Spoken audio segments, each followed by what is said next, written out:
Hello, my little mathematicians. Today I'm going to help you get started on your homework of writing expressions from both a word phrase or from a table or a word problem. I want you to try these first. Try 1, 9, 10, 11, 15, and 16. Okay, try to write the algebraic expression for 1, 9, 10, 11, 15, and then try to write the expression for 16 and complete the table. Okay, and then once you've completed it, so press pause in the video, try it, and once you complete it, unpause it and come back and check with us. Okay, so you paused it, unpaused it, you're back. Let's see how you did. For number one, up here, simple one step. So when you see the sum means add. What are you adding? 4 and some number. And when we don't know what that number is, you use a variable. You can use whatever letter you want, but let's just put n. Okay, I'm going to skip down to these harder two-step ones. For 9, you have 4 being added to what? 4 added to the product. Product means we're multiplying. And you're multiplying 3 times some unknown number. So 3n plus 4.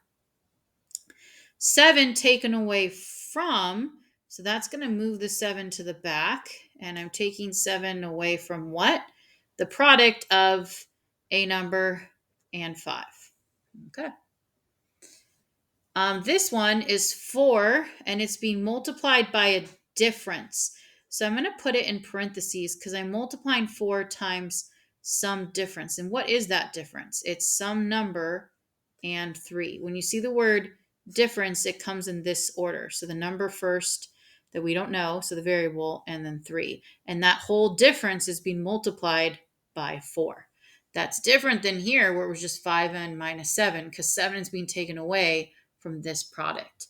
Versus here, 4 is being multiplied by that whole difference. So yes, the parentheses matter because when you distribute it, it's 4n minus 12 because you're going to distribute the 4 to the 3.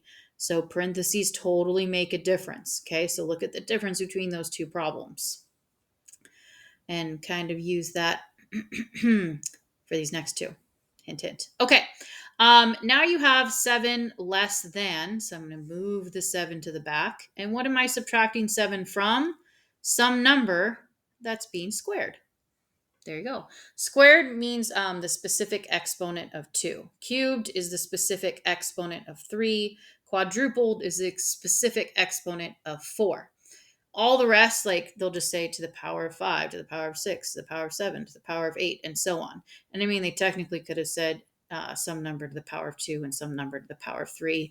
But if you ever see the word squared, it's the specific exponent of a 2. Cubed is a specific exponent of a 3. There you go. All right, now you tried 16. Let's see how you did. It says Lana saves 2 times more than Richard. If Richard saved our dollars, okay, so you have Richard, and she is twice that of Richard is equal to Lana. And we want to write a expression that represents Lana. So there you go. She's equal to whatever Richard is times 2.